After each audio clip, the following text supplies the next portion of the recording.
Mais de 500 corpos e esqueletos da Idade do Ferro, datados de 800 a.C. a 200 d.C., foram descobertos apenas em pântanos na Dinamarca. Outros restos também foram encontrados na Alemanha, nos Países Baixos, no Reino Unido e na Irlanda. Em grande parte, a pele, os cabelos, as roupas e o conteúdo estomacal dos corpos estão notavelmente bem preservados. Na Dinamarca, cerca de 30 desses corpos naturalmente mumificados estão alojados em museus, onde pesquisadores trabalham há décadas para descobrir quem eram e como morreram essas pessoas.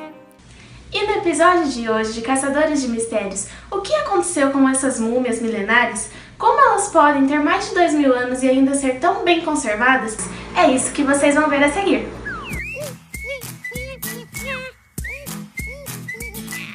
Essas múmias foram encontradas em um ambiente chamado turfeira. Turfeiras são como pequenos ecossistemas, mas muito peculiares.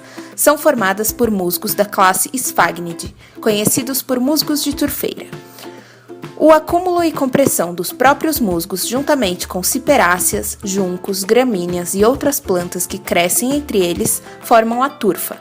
Somando todas as áreas de ocorrência de musgos de turfeira no planeta, ocupam de 1 a 3% da superfície terrestre, o equivalente à metade da área dos Estados Unidos, sendo considerada a planta mais abundante do mundo. O principal gênero dos musgos de turfeira é Sphagnum, com cerca de 400 espécies. Possuem como característica marcante a grande capacidade de absorção de água, uma vez que podem absorver até 20 vezes o valor do seu peso seco. Comparativamente, o algodão absorve apenas 4 a 6 vezes o seu peso seco. Mas como elas podem absorver tanta água? Os filídeos dos gametófitos de Sphagnum são compostos por dois tipos de células: células mortas, chamadas células hialinas, e células vivas estreitas, verdes ou ocasionalmente avermelhadas. As paredes das células hialinas contêm poros, de modo que rapidamente ficam preenchidas de água. As paredes de todas as células de Sphagnum são impregnadas de compostos fenólicos resistentes à decomposição e possuem propriedades antissépticas. Em virtude de suas excelentes qualidades de absorção e antissépticas, Sphagnum tem sido utilizada como material para fraldas por populações nativas e, na Europa, desde 1880 até a Primeira Guerra Mundial, como curativos para feridas e furúnculos.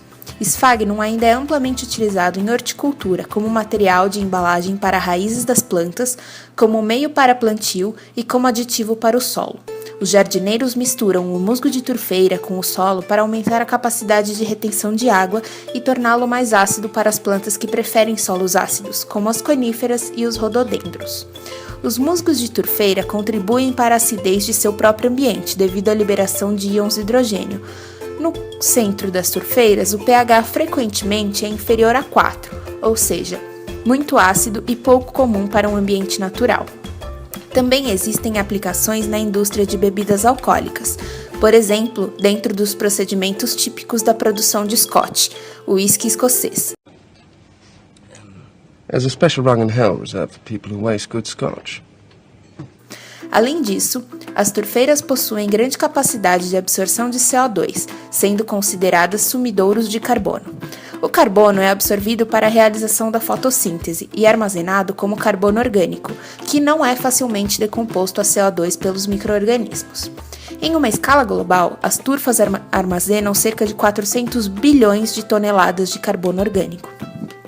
Contraditoriamente, na Irlanda e em algumas outras regiões do norte, a turfa seca é queimada e amplamente usada como combustível industrial, bem como para aquecimento doméstico.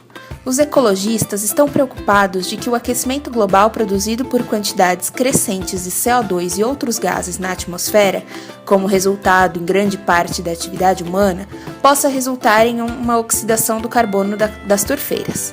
Isso poderia elevar ainda mais os níveis de CO2 e a temperatura global. Turfas são encontradas principalmente em ambientes úmidos no hemisfério norte, mas em 2017 foi descoberta na África a maior turfeira tropical, em uma grande extensão entre os dois Congos.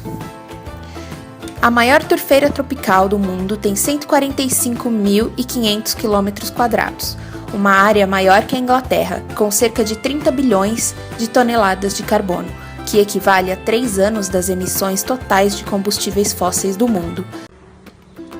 Olá pessoal! Então no episódio de hoje a gente vai fazer um pequeno experimento para vocês observarem como é a queima, a combustão de uma turfeira. Bom, imaginemos que essa palha de aço seja uma turfeira. O que a gente percebe? Os rizóides dos musgos de turfeira, estão firmemente entrelaçados, com raízes de outras gramíneas também, isso que forma uma turfeira. Bom, a gente percebe esses inúmeros poros que ficam entre esses rizóides, E esses poros nada mais é do que um aumento da superfície de contato com o ar. Então o oxigênio ele consegue penetrar com mais facilidade e a queima dessa turfeira vai ocorrer com maior rapidez, Assim como a gente já conhece dos princípios da química, quanto maior a área de contato de um objeto, mais rápida é a reação deste. Bom, então a gente vai ver aqui por que as turfeiras, elas são muito mais utilizadas do que o próprio carvão vegetal, nas indústrias para combustão, porque é muito mais rápido. Isso é vantajoso, Tempo é dinheiro, gente. Bom, então as turfeiras elas possuem maior superfície de contato em relação ao carvão vegetal, que ele é mais maciço, então eu só tenho contato com o ar pela superfície e não pelos poros que ficam entre esses rizóides dos musgos, Bom, então aqui eu já tô preparada para começar, Espero. E o que vai acontecer? A gente vai ver a combustão dessa turfeira, é uma turfeira, tá, gente? E o que eu queria explicar para vocês? As turfeiras, a gente já disse anteriormente, elas são conhecidas como sumidoras de gás carbônico, Elas captam esse gás carbônico atmosférico para a realização de fotossíntese, ou seja, elas contribuem para a redução do efeito estufa. Só que, quando a gente queima uma turfeira, apesar de ser um processo mais favorável em relação a custos econômicos, em relação a tempo, porque a queima da turfeira é mais rápida, ela libera mais gás carbônico do que o normal. Porque, além do gás carbônico liberado pela própria reação de combustão, a gente tem todo o gás carbônico armazenado nessa turfeira de uma forma orgânica que ele é armazenado, sofrendo oxidação, e também se transformando em dióxido de carbono.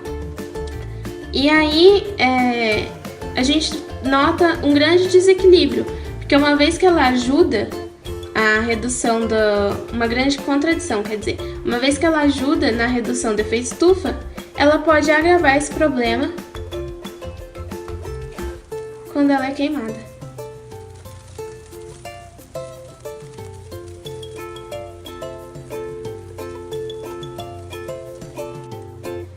Enquanto o carvão vegetal, gente, demora muito. Ou carvão vegetal ou mineral. É muito tempo para pegar fogo, muito tempo para produzir energia. E tempo é dinheiro. Mas e o efeito das turfeiras sobre as múmias? Acredita-se que os corpos foram jogados nas turfeiras como oferendas aos deuses, uma vez que dali eram retirados produtos que auxiliavam doentes e aqueciam casas. Também deveriam oferecer algo em troca às entidades divinas. Os corpos que jaziam nas turfeiras sofreram com o peso do musgo encharcado, comprimindo os ossos do corpo e também do crânio. As águas escuras curtiram a pele, enrijecendo-a como couro, e tingiram cabelos e barbas de vermelho alaranjado. Foram conservados durante milênios devido ao baixo nível de oxigênio e pelos compostos antibacterianos do esfagno, não existindo decompositores naquele ambiente.